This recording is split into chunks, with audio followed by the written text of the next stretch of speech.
Hey guys. Jameis, how we doing? We finally made it. What was your reaction when you got the news? I was just grateful. I was grateful that I had this amazing opportunity. I'm so happy and grateful that I get to be the starting quarterback for the New York Giants for this week.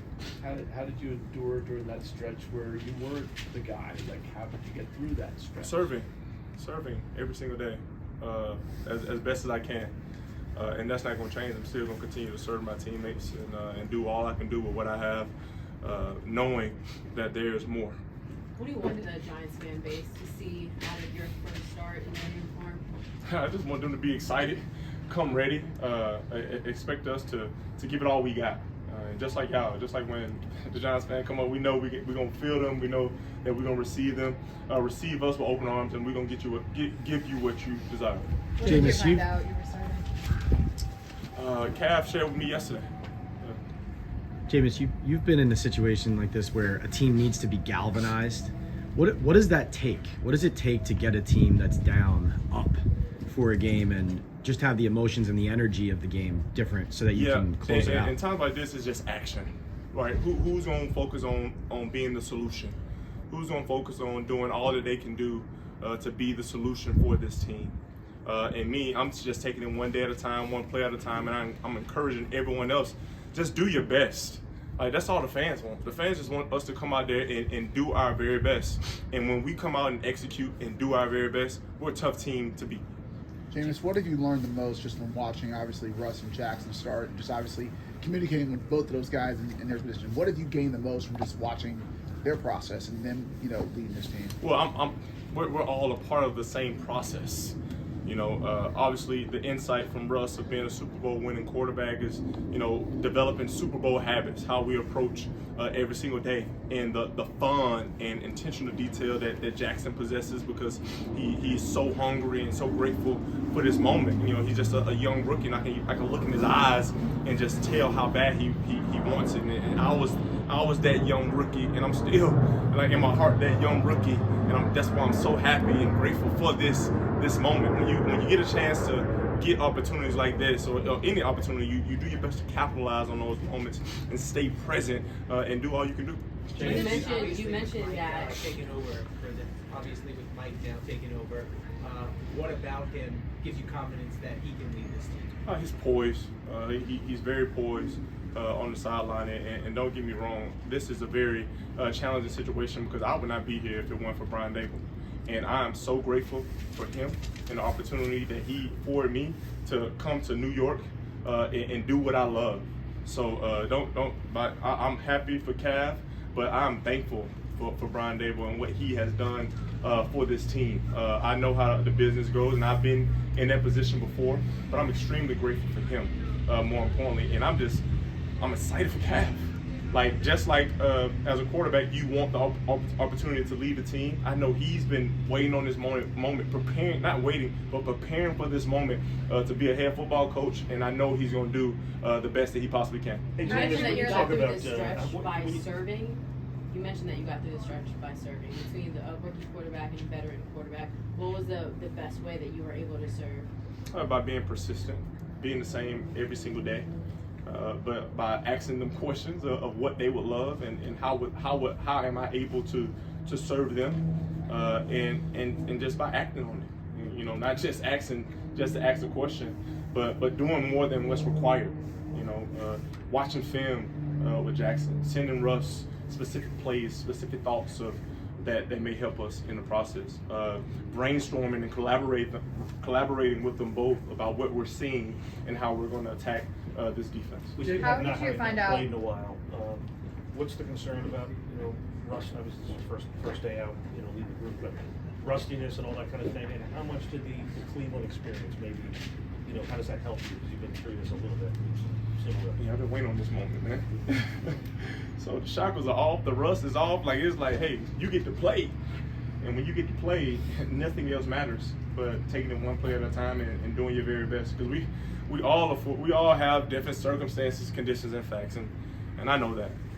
But man, I'm extremely grateful, and I choose to focus on on what's true. and that's my mentality. That's my opportunity, being able to lead this team, and that's my actions. I'm going out there being energetic, enthusiastic, serving every single way that I can, and playing the best football I possibly can play. When did you find out Brian Dable had been fired, and what was your immediate reaction to that news?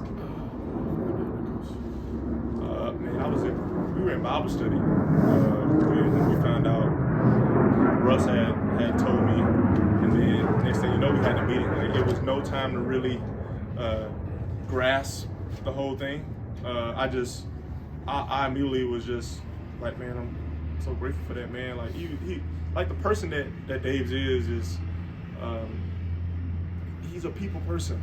Like one of the first coaches that I had, one of the first head coaches that I've had to like FaceTime me, you know, like introducing his wife to my wife. Like he had to do that, you know. He could just talk to, you know, Sierra and Jackson's parents, but you know he went out his way to make sure that everyone was involved, and that's why I'm so grateful for him.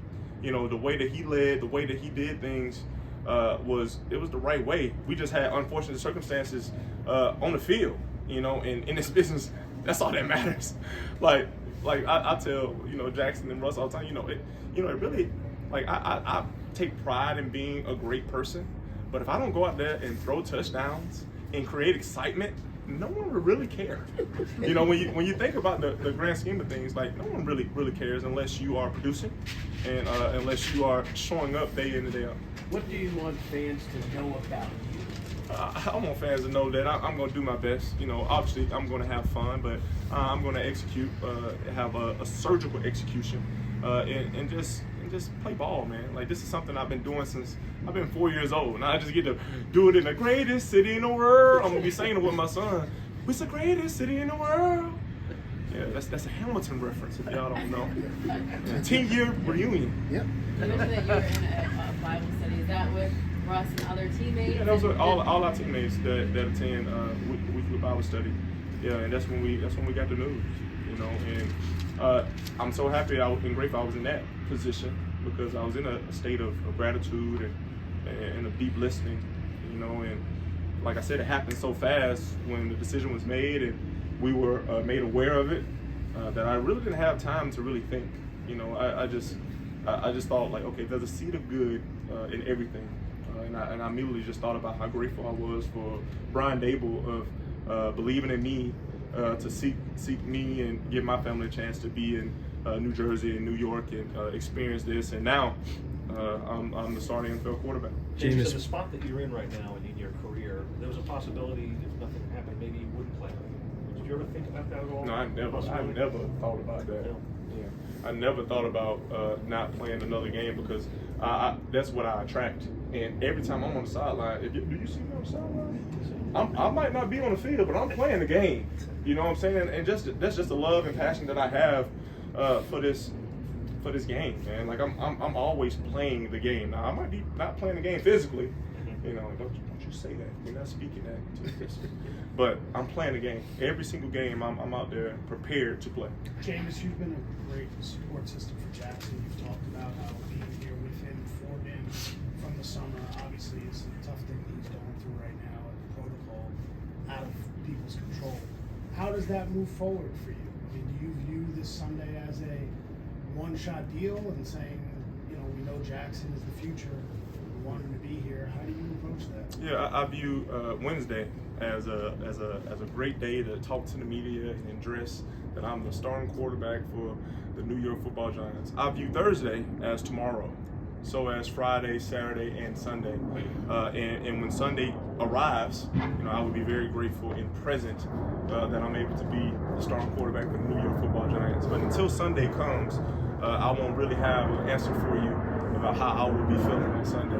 Besides energetic, enthusiastic, and grateful that I'm the starting football quarterback for the New York Football Giants. Jameis, where do you think this team is mentally and emotionally off of this big change and coming off of the loss in Chicago? I think we're ready for a win, and I think that that's a consensus, even like with you guys.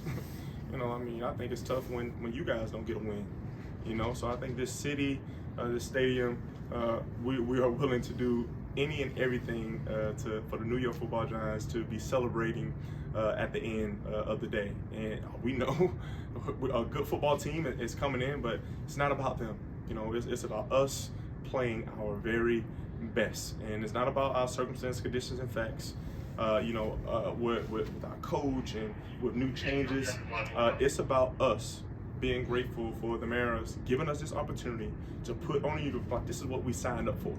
So whether we're 10-0 or 2-7 or 2-8, like we signed to do this. So we have to be willing to do more than what we're required to do when they gave us this opportunity. What do you see when you look at the Packers pass rush? I see they traded for Michael Parsons, and they already had a good defensive end in Gary. I feel like number 95, Wyatt, is a great defensive lineman. And I know that Matt LaFleur is a great head coach, and we got another young quarterback that can spin it, a productive offense. But their defense is a true bend but don't break defense. I think this is one of the fastest defenses that we've seen in terms of how they run to the football. They're high energy and they're very sound. And as a defense, when you know what you're doing, you can rep the plays that you have seen against you the whole year and play fast and play together.